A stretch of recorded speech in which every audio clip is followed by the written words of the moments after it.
Coronary angioplasty, also called as the percutaneous transluminal or balloon angioplasty, is a treatment procedure to restore the blood flow in the narrowed or blocked coronary arteries caused due to plaques or blood clots. Most coronary angioplasty procedures last between 30 minutes to 3 hours. Once the patient is admitted, his heart is monitored and is given an intravenous sedative to relax the body.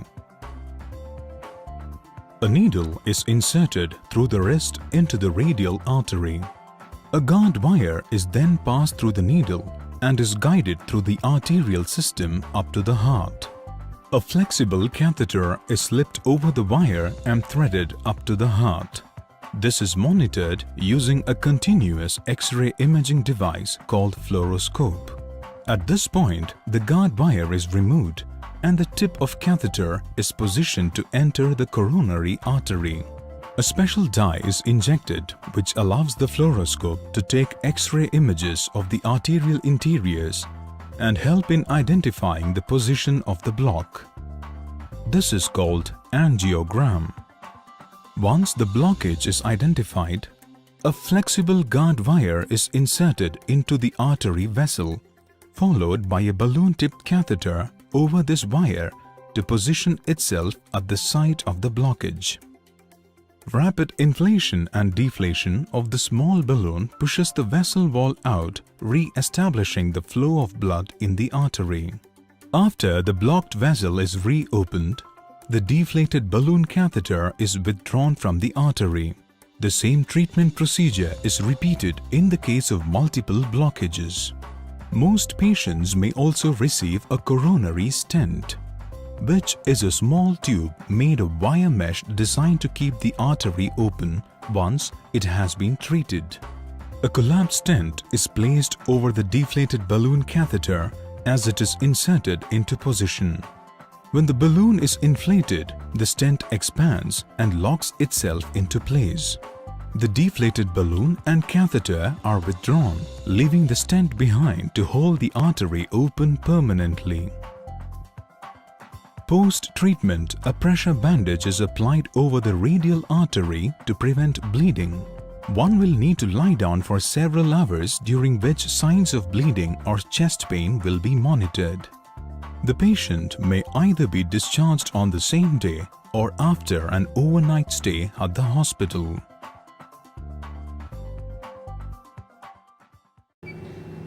Now we're passing a fine wire through the lesion to unblock the artery. Very good, thank you. Give me a 212 balloon.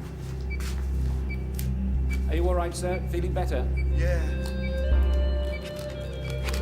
A small balloon is led into the interior of the blocked or narrowed zone. This balloon is inflated so that it can unblock or dilate this zone and thus restore normal blood flow to the heart.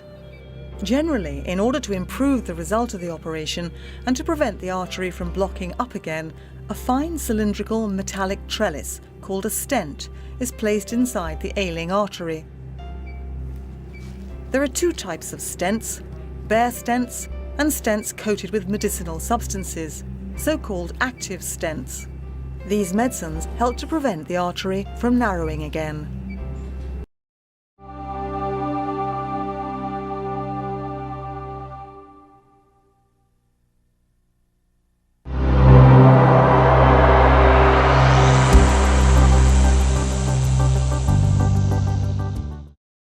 Your doctor has recommended that you undergo a balloon angioplasty with a stent implant. But what does that actually mean? The heart is located in the center of the chest. Its job is to keep blood continually circulating throughout the body. The blood vessels that supply the body with oxygen-rich blood are called arteries.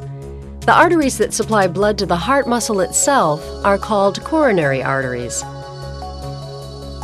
Sometimes these blood vessels can narrow or become blocked by plaque deposits, restricting normal blood flow. In simple terms, a balloon angioplasty with stent insertion is a procedure used to increase the amount of blood flowing through the coronary artery. During a balloon angioplasty, a heart specialist will insert a thin tube into the artery in your arm or leg and gently guide it towards the problem area in your heart.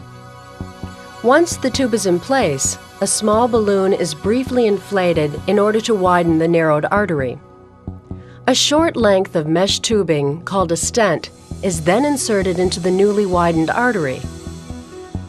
During and after the procedure, your doctor will take X-rays in order to monitor your progress. On the day of your operation, you will be asked to put on a surgical gown. You may receive a sedative by mouth, and an intravenous line may be put in. You will then be transferred to the operating table. To begin, your leg and groin are swabbed with an antiseptic solution. Then the doctor will make a small cut over the femoral artery in the upper part of the leg. A special needle is then inserted into the artery itself.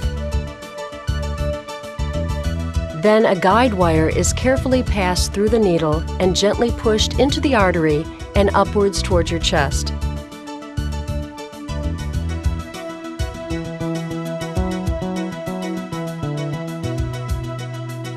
A narrow tube, called a catheter, is threaded along the wire until it too has reached the coronary artery. Next, the doctor uses the catheter to inject a harmless dye into the artery itself. The dye shows up on a TV monitor and is used to pinpoint the exact location of the blocked area. Once the restricted area has been identified, a thin wire is inserted into the catheter and is guided all the way to the blocked area and then slightly beyond. This wire acts as a guide for the balloon catheter. It allows your doctor to position the deflated balloon precisely in the middle of the narrowest part of the coronary artery. The balloon is briefly inflated. As it expands, it squeezes the plaque deposits against the wall of the artery. It also stretches the artery wall and enlarges the channel through which blood flows. Your doctor will continue to inflate and deflate the balloon until normal blood flow has been restored.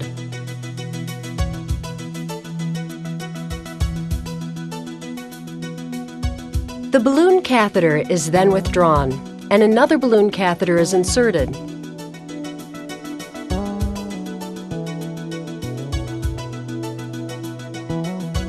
This balloon has the mesh stent tube wrapped around it.